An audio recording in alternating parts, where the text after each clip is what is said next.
Hey everyone, Stevie Reese Desmond here with Hot Spotz, and I'm with the fabulous and the wonderful Morgan McMichaels. Where is she? I'll kill her. And she's right here in front of me. Bitch, you tore it up tonight. I had a great time. Youngstown really got me right together. Girl, you were tearing it up, doing all that little cartwheeling and backflipping. Well, I don't know. Well, I can still do it. 30's coming up very quick, so I know it's not going to last forever. So I try to get it out as quickly as possible. Well, you look fabulous for coming up on 30, girl. Thank you. Well, the rest of my face is underneath the wig. Yeah, I just kind of tucked it up. Well, girl, now tell me, how was your trip out here? Very long and very cold. Philadelphia was an ice cube. Fargo was an ice cube. Minneapolis was an ice cube. And you're from California. I am from California, where I've never seen a fucking ice cube, but in the cocktail glass. The walls of snow were so high, I was like, oh my God. And you're one of the absolute girls. I am. Well, no, I didn't do a commercial. Top 6 only. I didn't make they kicked me off. No, you should have Squish, done a squish. commercial. But you know what? I have some questions. I would have been an absolute bitch. Completely. Well, you are absolutely a bitch. I know. You're what they call hunty. Hunty, sweetie, darling. Hunty, sweetie, darling. Now, you know At what? least I'm in good company of bitches. I love this one. She and I, we had so much fun tonight. Yes, we did. And we did a duet. Last minute, off the cuff. Never heard the song before. Well, you heard the song, just not that version. Not that version before. And we fucked. But we did a fabulous fun. And you know what? I have some questions from fans of yours. Ooh. Ooh. So we got these all written down, and we're going to do these together. Now, There's no pictures. I can't read. I know. I was hoping they'd put some porno on this. Chris, can you take care of that next time? Yeah. Porno, thanks. If I'm yeah. ever here again, you will want to get it to gobble. Okay.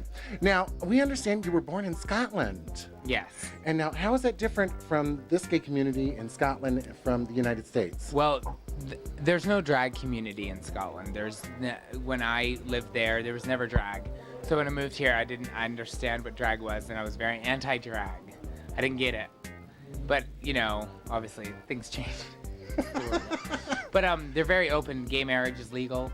You know, you can serve openly in the military and have... Oh my know, God. The thing is, the UK, Europe, everything is... There's thousands of years of history. You know, America doesn't have thousands of years. We have hundreds of years. So, you know, we're just a little bit behind, but we're working it out. Well, and I Which think... is a gag, because America is supposed to be separation of church and state. That's what this country was founded on. But it's not the case. Or we would be able to marry and be fabulous in the military. Could you imagine you in a pink outfit, like pink camouflage, fucking pink makeup, and fucking fabulous hair, with a gun? Girl, I could do it. I know you at home. I know what you got at home. Oh, you've been peeking in my wardrobe again. Yes, I stole a couple of things actually. So Oh, fabulous. Ooh. Now, let's go on to the next question All right. here.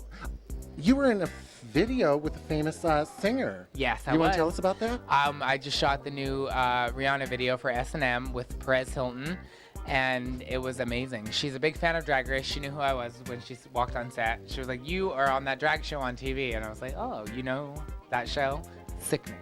And so she should be a fan. Yes, but she was cool as shit. Rihanna was a shit and just down to earth and hanging out and balls to the wall, and that's how I like my girls and my boys. Fabulous, darling. Okay, let's see what else we got on there. Oh, you did Frank-N-Furter. Tell us about the performance for Frank-N-Furter, Rocky Horror. We do a show in Riverside, California once a year called Fantasies, and it's we have our regular shows weekly, but this is in an auditorium. It's a very big production, and each year that I've done it, I was always a backup girl to begin with, and you kind of build up. And when I got my shot to do my solos, I decided to do Frank-N-Furter, because the director loves Rocky Horror. So they did a big production of Time Warp, and then I got to do Frank, and I love it. I love that character. He's so just gender blurring of the lines, and he's just makeup out of his mind, and he's just gay as shit. I love it. Can you give us a taste of Frank-N-Furter? Not live, because I don't do live. I do, but I don't. How about just, I'm a sweet transvestite. Hit it. I'm a sweet transvestite from transsexual Transylvania. And there you have it. Alrighty now. Your fans like to ask lots of questions. Girl, this is my favorite one. Now, I hear you do a legendary character from Dynasty. You want to tell us about her and who she is? Well, Alexis Carrington was the biggest bitch on TV, still to this day. There's not been a bitch like her. And, you know, I grew up with Dynasty, being an 80s baby. And when I started doing drag, I thought, okay, I want my aesthetic to be very sexual, but I want the attitude to be very Alexis. So, you know, I just got the number together, pulled some clips from YouTube, and, like, put the mix together. And it's my favorite number to do. Other than Pink, Alexis is my favorite. Because it's just... You know, it's that British humor, it's that British dry, cunty, being a complete bitch, but being, you know, fabulous while doing it. It's very tongue-in-cheek. I mean, I think a lot of older gay people understand. More mature. Yeah, more mature, not older, mature. They understand what it is. And the younger kids just think I'm dressed up like an old lady being a bitch, which is fine too. But Alexis is the epitome of cunt. She's a bitch. I know my favorite line from the show is, "I own Denver Carrington, and you're all fired." Yes, she every line out of her mouth was really scathing and rude. She did it with a modicum of class, and it was just fabulous. And you just had to live, because she had diamonds and hats, and her costumes were fierce, and her look was like, well, you know, I have nothing to explain to you, so sorry for your life. So goodbye. Sorry, your life sucks. Move on. I have millions of dollars. All right, now let's see what else we got here. Oh, tell us about the Dream Girl review that you're doing. Okay, I'm a member of the Dream Girls Review in California. It's the longest running drag show in California, 29 years. I haven't been part of it for 29 years, but I've been in it for a while, 5 years.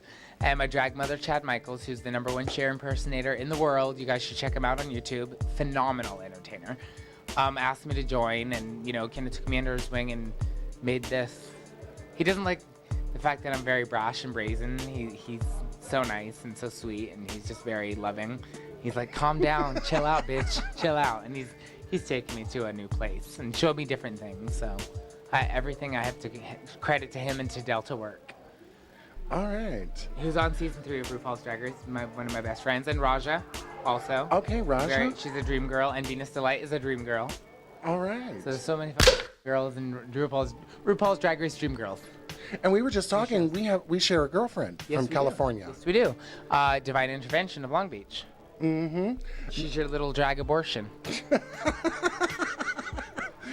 I'm gonna send her that little thing on Facebook and say, "Girl, we were talking about you, And honey." you're an abortion. A poster child for it. Well. Okay, now we understand you became close friends with some of the fellow contestants. You and I were talking about this. You know, Sonique and Raven and all them. Are you still good friends with them? Raven, I do her show every Thursday in Riverside, California. We're very good friends. We always hang out. We do a show together on Mondays in LA. And, you know, I love Raven's honesty, and that's how our friendship is based. And it's very kind of blunt, and we talk to each other, and we totally cut each other down, but it's all in jovialness, and it's all in frivolity, and, like, just have a good time. And Raven's has such a deep heart, and she takes care of everyone that she can. And with Sonique, when I met her on Drag Race, we got along very well, because we're both rocky, you know, 12 pounds wet, you know. But I learned that she was transitioning on the show, and then at the reunion, she came out with it, that she was transitioning. So I moved her out to my house. Oh, From really? Atlanta, yes. Okay. And so she's an LA girl now, because, you know, she's 12 pounds, blonde, and tanned. She's a fucking Barbie. I'll kill her. And she wears no clothes. She's always naked, but she has every right to be, because she has the right body.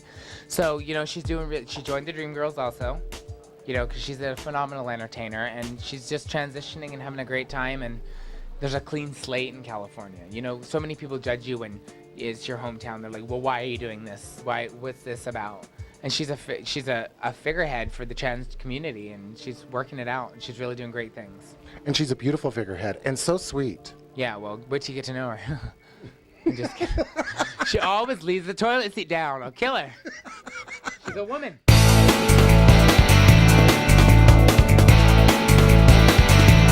Season 3, they're very balls to the wall. They know they want the prize. These girls have no problem. Which is what, $75,000? For $75,000, I'll kill RuPaul.